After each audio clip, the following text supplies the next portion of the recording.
Hey, how's it going everyone? Teysind here, and today I wanted to talk about did you ever used to borrow or lend video games to your friends? This is something that sort of goes hand in hand with my previous video of did you ever used to rent video games? So that is because, growing up as a child, a lot of my friends and I, we had Nintendo 64s and stuff, and I remember mentioning in my previous video, I wasn't sure if I rented, I was confused whether I rented N64 games, and the reason I was confused is actually I used to borrow N64 games from friends. I had one really close friend at the time. They had lots of games on the 64 that I never owned, and my parents couldn't afford to get them for me. I think I only ever owned 3 N64 games growing up, and that was, the first one was Banjo-Kazooie, second one was Zelda Ocarina of Time, and third one was Donkey Kong 64.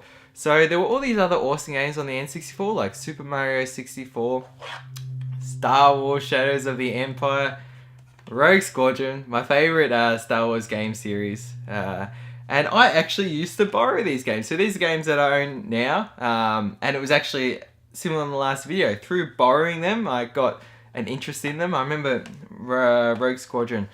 I think I had to borrow it several times from a friend because I used to play through and beat him. And, there's different, I guess you could get higher achievements and stuff depending on how well you do. I think it was the gold medal, silver, bronze and stuff like that. So I wanted to just do everything. And I love, till this day, still my favorite Star Wars game series. And, Shadows of the Empire, absolutely loved, just being able to have friends that were really good to me and would lend me their games. And, I would make sure at least, I was always, I guess, what's the word?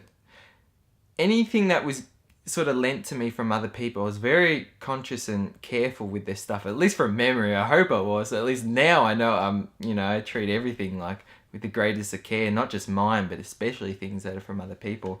This was our way of sort of, circulating games between us and really, playing games that we just couldn't afford. And I would lend games to my friend. Like I remember lending Ocarina of Time to one friend and his brother. And I think they beat the whole game. At least I believe it was my copy, or then they got the game afterwards and then they beat it on that.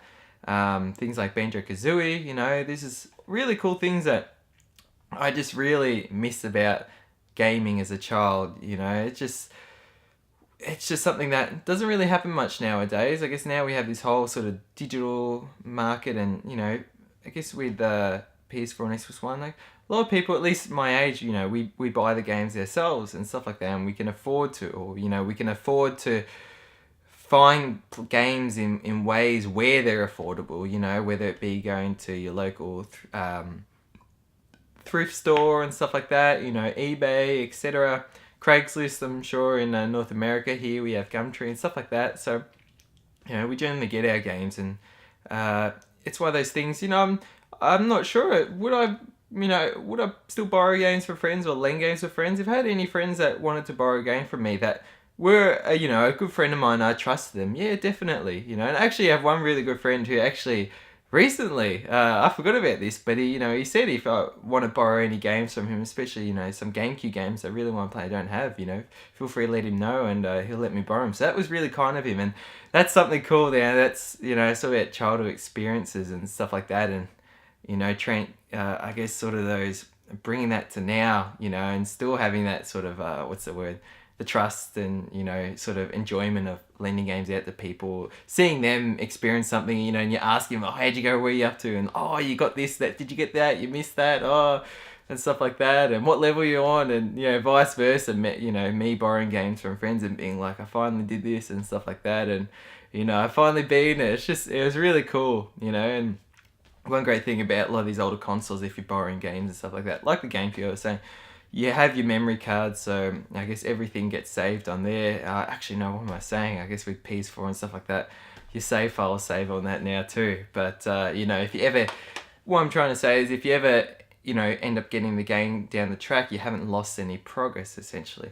Whereas with things like the Nintendo 64 games and cartridge games where it's saved on the cartridge, if you're borrowing that from someone, essentially when you're giving back the cartridge to your friend, you're giving back your save file, so you don't have that to keep with you. So that's something I do like about, sort of some of the disc-based games and stuff like that, in terms of borrowing and lending. So I'd probably say that's something I'd prefer to borrow to people and lend from people, especially with a lot of these cartridge games.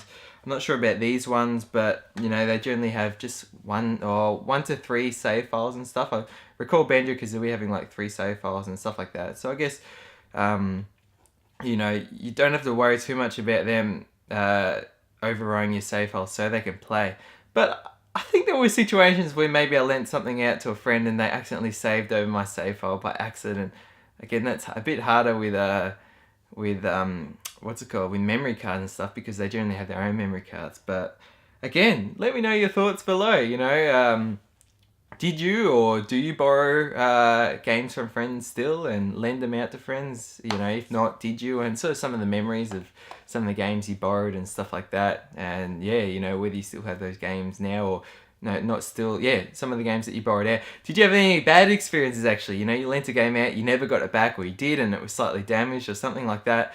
I never really had any experience like that, but I did stop lending stuff out to people after this one experience. I got this really awesome Transformers Beast Force toy, and I loved Transformers Beast Force growing up, and it was a really cool Beast Formers one. It was the Velociraptor guy, and it was in one of his, you know, new transformations. And I lent it out to a friend, and I never got it back because without telling me, he lent it off to his cousin or something, and then he never got it back or something happened. You know, after that I became a bit more reserved with sort of, you know, lending stuff to people. But without going too far off track, let me know your thoughts below. And yeah, thank you so much for watching. Thanks for liking, sharing, subscribing, and until next video, stay spot on.